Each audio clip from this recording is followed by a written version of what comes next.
Hello everyone, welcome to my channel. आज की video का जो टॉपिक है वो केमिस्ट्री प्रैक्टिकल से रिलेटेड है। तो आज की वीडियो में मैं KMnO4 वर्सेस ऑक्सैलिक एसिड की जो रिडॉक्स टाइट्रेशन है उसको आपको शो करूंगी कि उसे हम लैब में कैसे परफॉर्म करेंगे। तो आज की वीडियो का जो एम है, prepare standard solution of M/50 oxalic acid using this solution, find out molarity and strength of given unknown KMnO4 solution. यानी आपको स्टैंडर्ड सोल्यूशन बनाना है। तो स्टैंडर्ड सोल्यूशन बनाने की जो वीडियो है उसका लिंक आपको डिस्क्रिप्शन में मिलेगा, वो मैंने पहले बना के डाली हुई है। और आज सिर्फ हम टाइट्रेशन परफॉर्म करेंगे कि M/50 ऑक्सैलिक एसिड को यूज करके हम अननोन KMnO4 की मोलैरिटी को कैसे फाइंड आउट करते हैं। तो उसके लिए हमें कौन कौन से अपैरेटस की रिक्वायरमेंट है। सबसे पहले ब्यूरेट। तो आप देख रहे हो ये लॉन्ग नेक जो ट्यूब है, इस ट्यूब को हम ब्यूरेट बोलते हैं। उसके बाद पिपेट, ये 10 मिलीलीटर पिपेट मैंने चूज किया है, 10 ml pipette. Then conical flask, ये कॉनिकल फ्लास्क है। बीकर्स, बीकर की रिक्वायरमेंट है। टेस्ट ट्यूब, फनल, इन सारे एपरेटस की हमें नीड है। नेक्स्ट हमें कौन कौन से केमिकल चाहिए आज के टाइट्रेशन के लिए, वो है dilute sulphuric acid, unknown KMnO4। यानी KMnO4 तुम्हें पता है KMnO4 है जिसका डार्क वायलेट कलर है, लेकिन इसकी मोलैरिटी हमें नहीं पता है, इसलिए मैंने बोला इसको अननोन KMnO4। यानी इसको हमें स्टैंडर्डाइज करना है, इसकी मोलैरिटी फाइंड आउट करनी है। एंड M/50 ऑक्सैलिक एसिड, इसकी मोलैरिटी हमें पता है M/50 ऑक्सैलिक एसिड। तो सबसे पहला जो स्टेप आप करोगे लैब में टाइट्रेशन के टाइम पे, विद हेल्प ऑफ फनल आप क्या करोगे, इस ब्यूरेट को रिंस करोगे। तो टाइट्रेशन में, पूरी टाइट्रेशन में सिर्फ आपको ब्यूरेट को रिंस करना होता है विद KMnO4। यानी उस सॉल्यूशन से आप इसको रिंस करोगे जिसे आपको इसमें फिल करना है। तो आज की टाइट्रेशन में KMnO4 वर्सेस मोर सॉल्ट में हम, या KMnO4 वर्सेस ऑक्सैलिक एसिड में हम ब्यूरेट के अंदर KMnO4 को फिल करते हैं।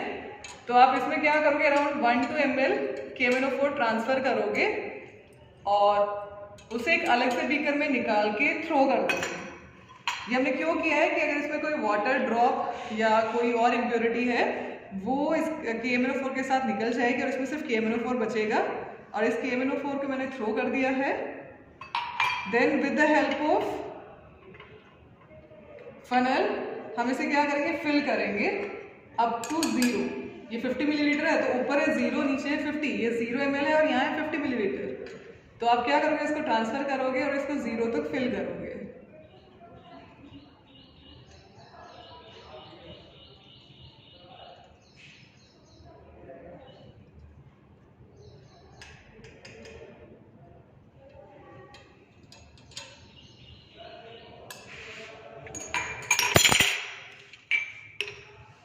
जब मैंने इसको फिल किया है तो वो 0 से थोड़ा ऊपर तक फिल हो गया है, ओवरफ्लो कर गया है। उसको थोड़ा सा निकाल लेंगे और 0 तक मेंटेन करेंगे। अब देखने का तरीका कि ये 0 पर है या नहीं है, ब्यूरेट को निकालोगे और अपनी आई लेवल पे लेके आओगे, बिल्कुल आई के सामने, ना तो वो बिलो द आई लेवल होना चाहिए ना above the I level. I level पे लेके आओगे। देखा मैंने इसमें एक ड्रॉप अभी एक्स्ट्रा है, तो इसको निकाल लेंगे और इसको 0 तक फिल करोगे। अब जो ब्यूरेट की आप ऑब्जर्वेशन टेबल बनाते हो फाइल में, तो ऑब्जर्वेशन टेबल में आप क्या लिखोगे, ब्यूरेट की जो इनिशियल रीडिंग है, observation table KMnO4 versus M/50 oxalic acid में आप लिखोगे ब्यूरेट रीडिंग इनिशियल, यानी सीरियल नंबर 1, इनिशियल रीडिंग है 0.0 मिलीलीटर। जो यहाँ पे फाइनल रीडिंग आएगी उसको मैं यहाँ पे रिकॉर्ड करूंगी। नेक्स्ट स्टेप क्या है, विद हेल्प ऑफ पिपेट आप M/50 जो ऑक्सैलिक एसिड इसको पिपेट आउट करोगे।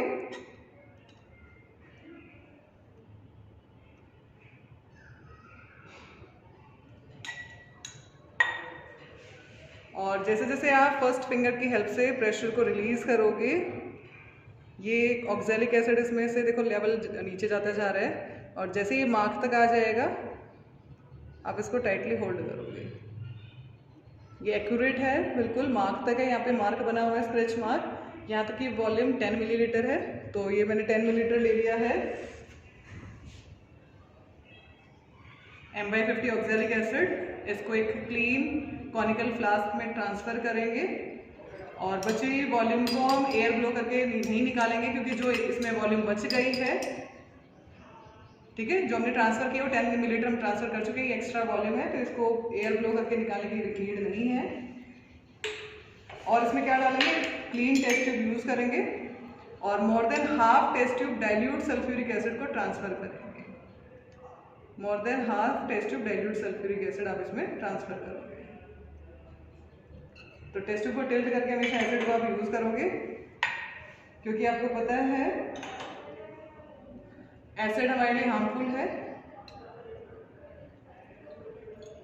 तो इस डाइल्यूट सल्फ्यूरिक एसिड को भी मैंने कॉनिकल फ्लास्क में ट्रांसफर कर दिया है। तो इस कॉनिकल फ्लास्क में अब आपके पास क्या आ गया, 10 मिलीलीटर ऑक्सैलिक एसिड और more than half test tube dilute sulphuric acid.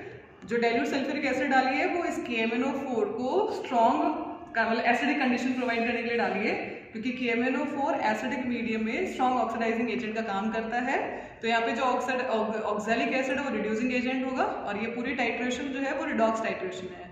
तो टाइट्रेशन हम क्यों कर रहे हैं, टाइट्रेशन का मोटिव क्या है कि हम ब्यूरेट से कोई सोल्यूशन है जो कि यहाँ पे KMnO4 है उसको इस कॉनिकल फ्लास्क वाले सोल्यूशन में ट्रांसफर करेंगे। तब तक ट्रांसफर करेंगे जब तक इनके बीच में रिएक्शन जो है वो कंप्लीट ना हो जाए। तो आप देख रहे हैं यहाँ पे मैं कोई इंडिकेटर यूज नहीं किया, तो जो KMnO4 है वो सेल्फ इंडिकेटर का काम कर रहा है। कैसे इंडिकेटर का काम करेगा, इंडिकेटर वो केमिकल जो एंड पॉइंट को इंडिकेट करेगा, यानी जैसे रिएक्शन कंप्लीट होगी वो कलर चेंज करेगा। तो सपोज इस कॉनिकल फ्लास्क के अंदर 10 ऑक्सलेट आयन है, तो जैसे ही मैं ड्रॉप करके इसमें KMnO4 डालूंगी, KMnO4 में से जो पर मैंगनेट आयन है वो ऑक्सलेट आयन के साथ रिएक्ट करेंगे और पर manganate ion get converted into Mn2+ and oxalate ion get converted into CO2, वो कार्बन डाइऑक्साइड में कन्वर्ट हो जाएगा। तो जैसे जैसे KMnO4 इस ऑक्सैलिक एसिड के साथ रिएक्ट करेगा हमारा सोल्यूशन कलरलेस रहेगा, लेकिन जैसे ही इस MnO4 नेगेटिव को ऑक्सलेट आयन नहीं मिलेगा रिएक्शन के लिए, यानी रिएक्शन कंप्लीट हो गई है, तो अब जब MnO4 नेगेटिव को आप इसमें ट्रांसफर करोगे जिसका डीप कलर है, इतना इंटेंस कलर है, वो पूरे सॉल्यूशन को पिंक कर देगा। यानी जब आपका सिंगल ड्रॉप में परमानेंट पिंक कलर आता है उससे जस्ट एक स्टेप पहले आपकी रिएक्शन कंप्लीट हो गई है, जिसे हम इक्विवेलेंस पॉइंट बोलते हैं। इक्विवेलेंस पॉइंट को हम फाइंड आउट नहीं कर सकते हैं using this type of titration, तो हम एंड पॉइंट फाइंड आउट करते हैं जो कि एक स्टेप आगे होता है, क्योंकि जब हमारी रिएक्शन कंप्लीट होगी तो सोल्यूशन हमारा कलरलेस रहेगा। अब यहाँ पे जो KMnO4 और ऑक्सैलिक एसिड की टाइट्रेशन है वो बहुत स्लो टाइट्रेशन है, तो रेट ऑफ रिएक्शन को बढ़ाने के लिए हम इस मिक्सचर को, इस सॉल्यूशन को 60 to 70 डिग्री सेल्सियस हीट करेंगे। अबो 70 हम हीट नहीं करते हैं, हम इसको बॉयल नहीं करते। अगर हम अबो 70 हीट करेंगे तो ऑक्सलेट आयन कार्बन डाइऑक्साइड में डिकम्पोज हो जाएगा, डिसोशिएट हो जाएगा और एक्सपेल्ड आउट हो जाएगा। तो जब आप टाइट्रेशन के लिए लेके आओगे तो इसमें कुछ भी नहीं होगा, सिर्फ प्लेन वाटर होगा, क्योंकि कुछ ऑक्सलेट आयन तो CO2 बन के निकल चुके होंगे और आपका जो रीडिंग है वो एक्यूरेट नहीं आएगा। तो आपको सिर्फ 60 to 70 डिग्री इसको हीट करना है। अब आपको कैसे पता चलेगा कि आपने 60 to 70 हीट किया? बार बार थर्मामीटर तो आप यूज नहीं करोगे ना, क्योंकि थर्मामीटर अगर आप इसमें डिप कर रहे हो तो थर्मामीटर पर भी आपका ऑक्सैलिक एसिड और वाटर स्टिक हो जाएगा, कंसंट्रेशन चेंज हो जाएगी। तो बियरेबल टेम्परेचर, यानी आप कॉनिकल फ्लास्क को टच करके बियरेबल टेम्परेचर तक क्या करोगे, हीट करोगे। तो हम इसको पहले हीट, टाइट्रेशन से पहले यानी डाइल्यूट सल्फ्यूरिक एसिड ट्रांसफर करने के बाद आप इसको क्या करोगे, हीट करोगे।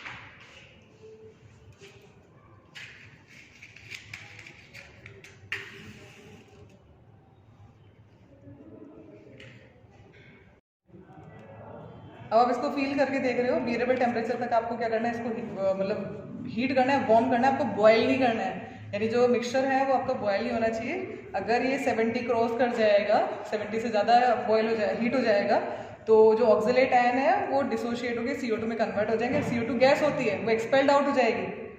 तो रिएक्शन से पहले ही ऑक्सलेट आयन किस में कन्वर्ट हो रहे हैं, CO2 में कन्वर्ट हो रहे हैं। तो आपको क्या करना पड़ेगा, उसको थ्रो करना पड़ेगा और उसको फिर से रिफिल करोगे 10 millilitre oxalic acid and dilute sulphuric acid. अगर आपका ये 70 क्रॉस कर जाता है तो बेटर ऑप्शन है कि उसको आपको थ्रो करो और दोबारा से रिफिल करो। तो अभी हो गया है बियरेबल टेम्परेचर तक। अब इसको इमीडिएट, क्योंकि हमने ये रिएक्शन को फास्ट करने के लिए किया है, तो इमीडिएट आप क्या करोगे, इस तरीके से अरेंजमेंट करोगे कि जो आपकी ब्यूरेट है उसकी जो नेक है वो बीच में सेंटर में सेट करोगे इस तरीके से, और ड्रॉप बाय ड्रॉप इसमें ऑक्सैलिक एसिड ट्रांसफर करोगे। तो आप देख रहे हो जब आप ऑक्सैलिक एसिड ट्रांसफर कर रहे हो तो सेंटर में आपको पिंक कलर दिखाई दे रहा है, लेकिन जैसे हम शेक कर रहे हैं पिंक कलर जो है वो डिसअपीयर हो जाता है, क्योंकि KMnO4 जो है वो ऑक्सैलिक एसिड के साथ रिएक्ट कर जाता है और किस में कन्वर्ट हो जाता है, Mn2+ में। और oxalate ion converted into CO2। तब ड्रॉप करके डालोगे, 1 ड्रॉप ट्रांसफर करोगे और एक्यूरेट वॉल्यूम निकालोगे कि इस 10 मिलीलीटर ऑक्सैलिक एसिड को कंप्लीट रिएक्शन के लिए हाउ मच अमाउंट ऑफ या how much millilitre of KMnO4 is needed.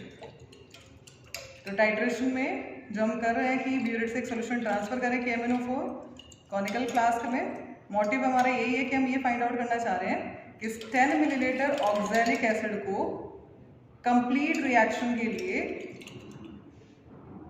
कितना KMnO4 नीडेड है। इसकी जो कैलकुलेशन है वो भी सिमिलर है KMnO4 वर्सेस मोर सोल्ट के जैसे। इसमें भी मोलैरिटी इक्वेशन यूज करते हैं हम।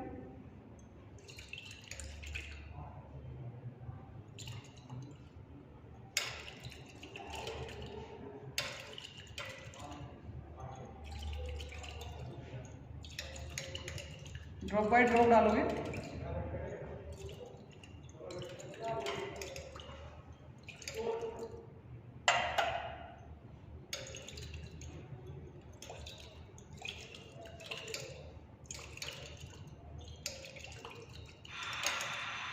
और आपको सिंगल ड्रॉप में परमानेंट पिंक कलर लाना होता है।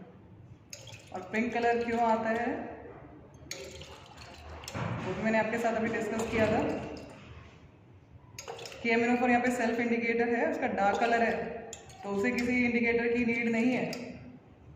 आपको पता है एक क्रिस्टल KMnO4 का पूरी की पूरी बकेट को पिंक कर देता है।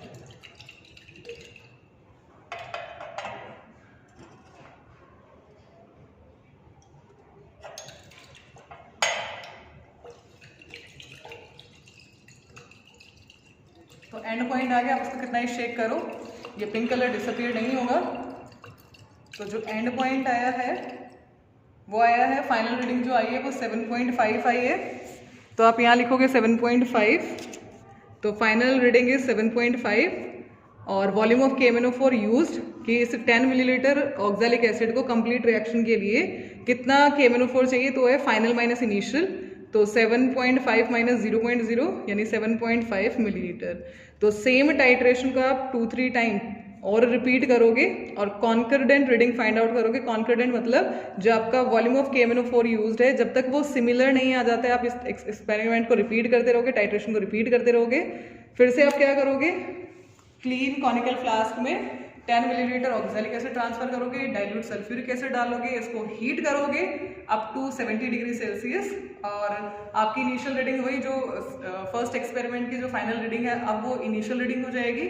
उसके बाद जब आपका पिंक कलर आ जाएगा, परमानेंट पिंक कलर, आप ब्यूरेट को बंद कर दोगे जब, और फाइनल माइनस इनिशियल करके वॉल्यूम ऑफ KMnO4 निकाल दोगे।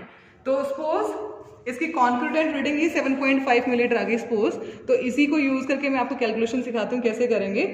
तो फॉर्मूला यूज्ड इज मतलब molarity of KMnO4, volume of KMnO4 divide by molarity of oxalic acid, volume of oxalic acid is equal to 2/5। तो क्वेश्चन पूछते हैं टीचर की जो मोलैरिटी इक्वेशन में 2/5 है, इसका क्या रोल है। तो इट इंडिकेट कि 2 मोल, जब आप आयनिक इक्वेशन जो कि मोस्ट इंपॉर्टेंट है वाइवा पॉइंट ऑफ व्यू से, दोनों टाइट्रेशन जो KMnO4 वर्सेस मोहर सोल्ट है या KMnO4 वर्सेस ऑक्सैलिक एसिड है CBSE 12th बच्चों के लिए, उनको दोनों में आयनिक इक्वेशन लर्न करना मस्ट है। वो लर्न जरूर करें क्योंकि वाइवा में जनरली क्वेश्चन पूछा जाता है। तो जब आप आयनिक इक्वेशन को ऑब्जर्व करोगे तो आप देखोगे कि 2 मोल KMnO4 जो है वो कंप्लीट रिएक्ट करता है 5 मोल ऑक्सैलिक एसिड के साथ, इसलिए यहाँ पे मोलैरिटी इक्वेशन में 2/5 यूज किया है। KMnO4 तो वेरिएबल आपको कैलकुलेट करना है, क्योंकि ये आपकी टाइट्रेशन का एम ही यही था कि ये find out molarity and strength of given unknown KMnO4, यानी जो KMnO4 आपको गिवन है जिसकी मोलैरिटी में नहीं पता है उसकी मोलैरिटी आपको फाइंड आउट करनी है। वॉल्यूम ऑफ KMnO4 जो कि आपकी कॉन्क्रीडेंट रीडिंग आएगी जब आप 4 टाइट्रेशन कर चुके हो, तो उसमें से जनरली जो 3rd और 4th होगी हमारी या जो लास्ट की होती है वो हमारी सिमिलर आती हैं और आनी भी चाहिए। कॉन्क्रीडेंट रीडिंग हम उसी को बोलेंगे जो हमारी सेम रीडिंग होगी। तो वो वॉल्यूम आप यूज करोगे। तो सपोज मैंने यहाँ पे एक ही टाइट्रेशन की है, तो वॉल्यूम ऑफ KMnO4 मैंने ले ली 7.5 मिलीलीटर। उसके बाद मोलैरिटी ऑफ ऑक्सैलिक एसिड जो कि आपको क्वेश्चन में मिलेगी विच इज M/50, क्योंकि ऑक्सैलिक एसिड यहाँ पे स्टैंडर्ड था, तो स्टैंडर्ड जिसकी कंसंट्रेशन में पता होती है और वॉल्यूम ऑफ ऑक्जेलिक एसिड, तो हम कितनी ऑक्जेलिक एसिड ले रहे हैं, तो 10 मिलीलीटर ऑक्जेलिक एसिड की रिएक्शन करवा रहे हैं हम KMnO4 के साथ, इक्वल टू 2/5। तो यहाँ से आपकी मोलैरिटी निकल के आ जाएगी KMnO4 की। नेक्स्ट है स्ट्रेंथ निकालेंगे, तो स्ट्रेंथ हम KMnO4 की निकाल रहे हैं, तो स्ट्रेंथ निकालने का फॉर्मूला है मोलैरिटी इनटू मोलर मास। तो मोलैरिटी यहाँ से निकल के आएगी, यानी मोलैरिटी हमारी निकल के आएगी सपोज x मोलर, तो यहाँ पे डालोगे x मोलर, मोलर मास होता है KMnO4 का 158 ग्राम पर मोल, तो यहाँ से आपकी स्ट्रेंथ निकल जाएगी, जो भी निकलेगी सपोज y ग्राम पर लीटर। ये क्या इंडिकेट करती है स्ट्रेंथ, कि 1 लीटर के अंदर, 1 लीटर KMnO4 सोल्यूशन के अंदर y gram KMnO4 is present in 1 litre of solution, यानी y gram of KMnO4 is dissolve in 1 litre solution. तो ये आपका रिजल्ट हो जाएगा।